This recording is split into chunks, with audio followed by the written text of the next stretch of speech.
Hello there, friends. Welcome back to another episode of Generation Tech. My name is Alan. First, a quick no-spoiler review what I thought about Episode 4 of Skeleton Crew. Can't say I remember no At. This is what Star Wars TV shows should be. This episode of the Skeleton Crew reminded me a lot of the kind of best moments in the Clone Wars when they would just go off to a separate world and have this contained story arc that was so unique and different from the rest of the larger story arc. When George Lucas and Filoni really got to experiment with world building and genre and themes and got to step away from the Skywalker saga, I feel like the further they went away from that central storyline, the more creative they could get, and I always enjoyed that. The best Star Wars adventures start like the Skeleton Crew, whether it's KOTOR, Jedi Fallen Order, The Mandalorian. These are stories that take place on a starship with a lovable crew that you slowly get introduced to. They're basically your safety blanket and comfort, story-wise. The familiar thing that grounds the larger tale as they are thrown into one crazy situation on one crazy world after another, with its own unique vibe and inhabitants and struggles. Okay, spoilers from Episode 4 of Skeleton Crew from here on out. As someone who loves apocalyptic vibes and just seeing conflict on screen, not in real life, on screen, the world of At Attin really was just right up my alley. I love this kind of stuff. I love digesting this kind of content. And the fact that they did this in my beloved Star Wars makes it all that much better. One of my favorite stories in Star Wars actually has to do with Captain Phasma's childhood. She was really poorly used during the sequels, a complete missed opportunity because she had this amazing backstory. She was basically this kind of child warrior on this extremely backwards and primitive world, and she had to struggle and fight for everything she had, and that is why she turned into the ruthless monster we only kind of partially see in the sequels. Truly a fascinating story. I recommend you guys check it out. And another one of my favorite characters, the main character in Twilight Company, also came from a primitive, post-apocalyptic world where you have all these warring tribes fighting amongst each other.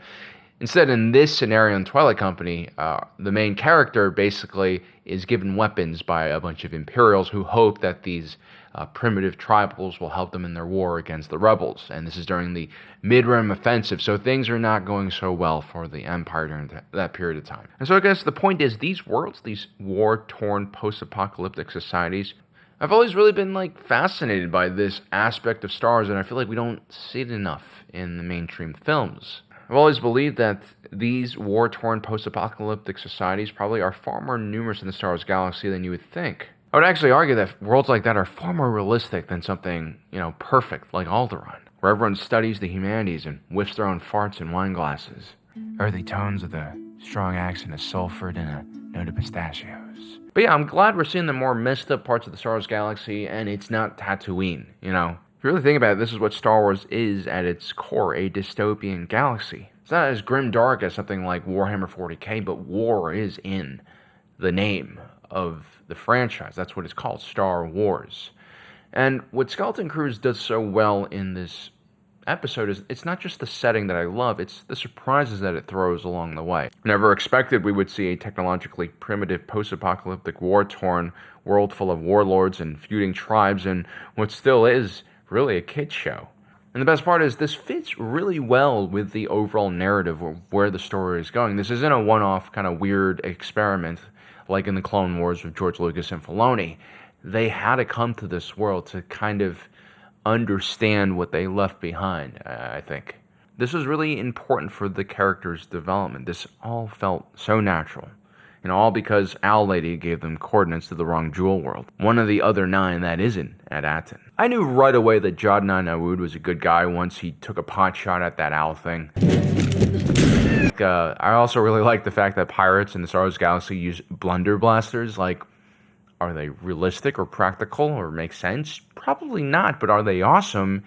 Yar. And while the last episode was really fun, but it didn't necessarily advance the plot that much, it added just more mystery on the plot, this episode does a little of everything, and it does it really well. The fun was the setting of At Attin. The story was what was revealed in the Supervisor's Tower at the end of the episode. A thickening of the plot that neatly blended into the larger story. It's like when you add milk to a good bolognese sauce right at the end. How you doing?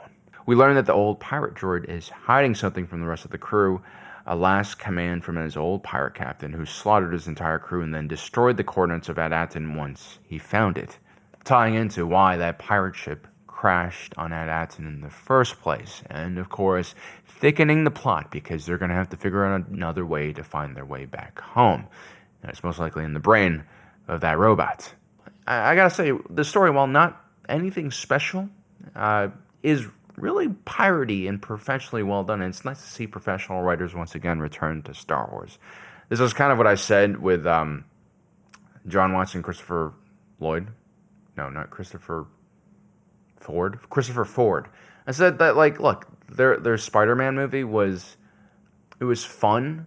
It wasn't anything special, but it was tight. And I kind of get that same sense here. This is a professional act here, guys, and I like it. We also finally get to see some character development from Fern and, more importantly, Neil, who really is like the only normal kid in this group if you think about it. You know, in the developed parts of the world where people are more comfortable, we generally tend to romanticize weird things like poverty, conflict, and all these other things. But the truth is, this is just a side effect of the own suburban dungeons we've crafted for ourselves. We've solved most of our basic problems like clean water, stable food supplies, healthcare. Okay, maybe not healthcare, but most of the basics are taken care of. But yet, like these children, we believe that somehow leaving our safe little bubble to the wider world is actually going to be fun. Sure, Fern has a pretty demanding mother. Maybe her parents are divorced, who knows? And Wim, yeah, his dad is kind of an idiot, doesn't seem to understand what he really needs. Especially when Mom's either dead or gallivanting around the galaxy like a pirate or trapped in the supervisor's tower because she's some kind of dissident in this very dystopian planet they live on. But at least his dad is nice. I mean, he tries his best. He gives his son the monthly salary of a Jakku salvager for lunch money. But Neil, simple Neil, who has a crush on that green Furby thing and has a loving and big blue elephant family at home, understands that their adventure sucks, that it's terrible. It's fun for us watching at home. It's like, when you come back from a motorcycle trip, you remember all the fun parts, but you forget what it's like to poop inside of a tent because it's raining outside, or to be stuck in a snowstorm on the mountain with only 2 wheels of traction. Adventures are only really fun when you stop having them. Or there's very small moments of fun that punctuate long periods of suffering. But Neil, he's not about that life. He's not about being a child soldier in the Star Wars version of the Central African Republic. And trust me, I've been that guy. I've worked in conflict zones or visited conflict zones or been in areas with huge civil unrest and just kind of as a tourist, as someone doesn't have to stay there. And I've been excited by what I've seen without, really understanding the consequences of what's going on here. And that's lame as fuck if you think about it. And that's why Neil is awesome. He's real. He understands what's going on. He's awakened to the horrors of what this place is. And that's why he gets the girl at the end. Because he's not playing any games. Warrior queens always seem to choose the softest and cuddliest men so that they can make them into house husbands. But yeah, anyway, I gotta say, I really love the vibe of At Attin. It's everything that I wanted to see on screen in a Star Wars film. And there's a lot of interesting details that I noticed, like there's satellites surrounding the world. Kind of reminds me of an old Imperial contingency plan, if you know what I mean. It's really hard to wink on that side. I wonder if I had a stroke. There's also the statue of Bashar Assad or Lenin, whoever it is. It's actually quite an interesting symbol, lifted straight out of our own history books, from a variety of different revolutions. This is a very specific and mature reminder that not all revolutions are going to end in good results. I mean, a lot of the times, unfortunately, the authoritarian regime is going to be better than what comes after, especially when society completely breaks down and everyone starts killing each other. Because at least when you're fighting the Empire, you know who the bad guys are. They're wearing the white helmets or the black tunics with the leather boots. On Akron, when there's anarchy in the streets, well, anyone could kill you. So yeah, I dig this. It's quite interesting that we see this in a child show. Then there's also that mural in that house, very similar to the one we see on At Attin, an eerie reminder of how close this planet is to that one. My editor, Congo, keeps on pointing out how these two worlds are supposed to be mirrors of one another, and that there's a lot of interesting comparisons we can draw, which naturally came to the conclusion that there must be a gigantic turbo laser on the school in At Attin as well, of course, which also led me to think that, hey, maybe that's how that pirate ship got shot down in the first place. Interesting. Yeah, there's a lot of stuff to unpack in this show. There are a lot of little details in the background and the writing, and this is the sign of a good show. This is the sign of a show where they actually spent their time not necessarily doing their homework on the lore, but they did due diligence and made this story really rich and packed with details. Sometimes if you don't have the skill to be like a 1 in a million kind of story writer, you just really work hard on your craft and you deliver something that isn't legendary but is really good. And that's the vibe I get from Skeleton Crew. And the set designs are really awesome. I gotta say, the recent TV shows have all looked pretty good. Especially when you compare it to the video screen walls that were used during the Mandalorian era. Or as I like to call it, the Stranded on Tatooine era, because you didn't have enough credits to repair a goddamn hyperdrive. Because also, no one wants to pay $1,000 to stay and visit your theme park, Disney.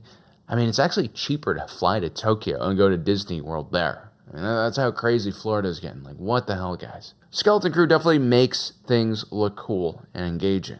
Well, it's not exactly like a 2-hour Hollywood epic. You know, things are stretched out a little more into maybe like 4 to 5 hours, I think. What Skeleton Crew does do is an excellent job at squeezing the most production value out of everything on screen.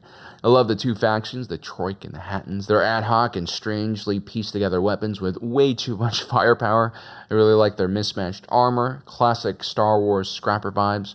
We also get to see the Eopies with their horns for the first time, I believe. And then there's that old hover tank which was floating around with the Hatton convoy. It's like a janky version of the Separatist AAT. I also really like the Warlord vibes. I mean, this isn't like Beast with No Nation with Idris Elba walking around giving off Diddy vibes. This is for kids after all. But we still get like, child soldiers with French accents and morally questionable commandants leading said child soldiers into battle and talking about selling hides in front of a tiny elephant child.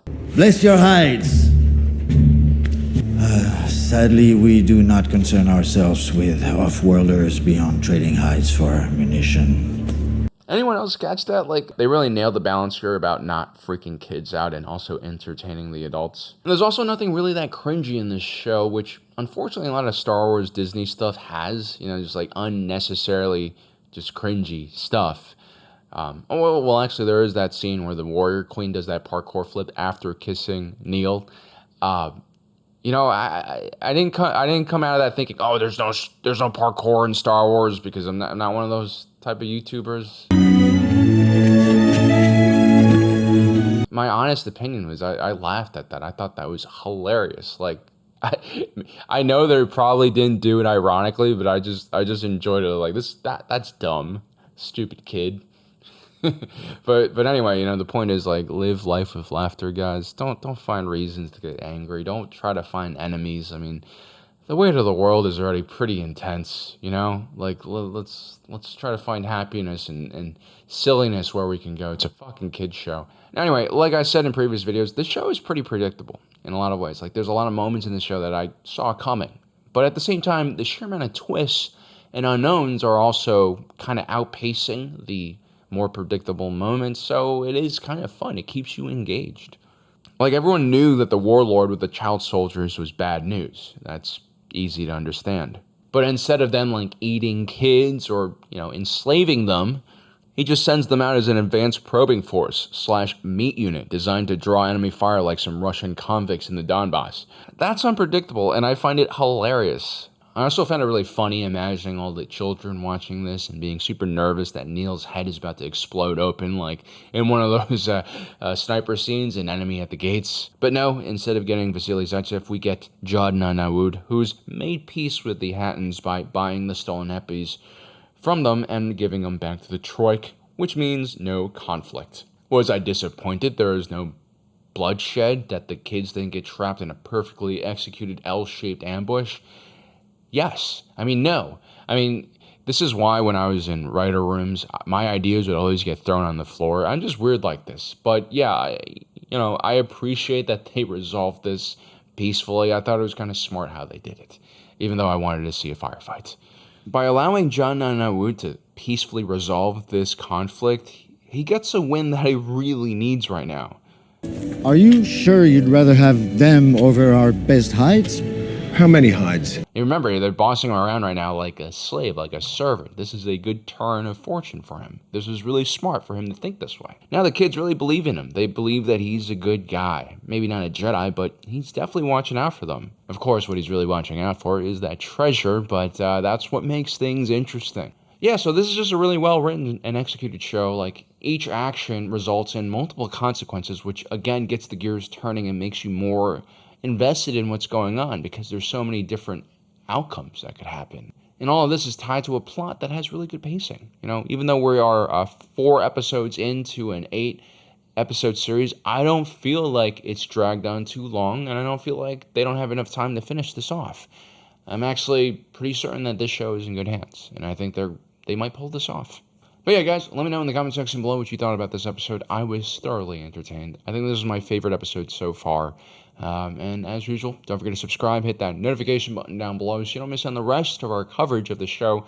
There's a lot I want to talk about, especially around At Attin in the coming days, so check those out. And as usual, my name is Alan, reminding you that my allegiance is to the Republic, to democracy. I'll see you next time.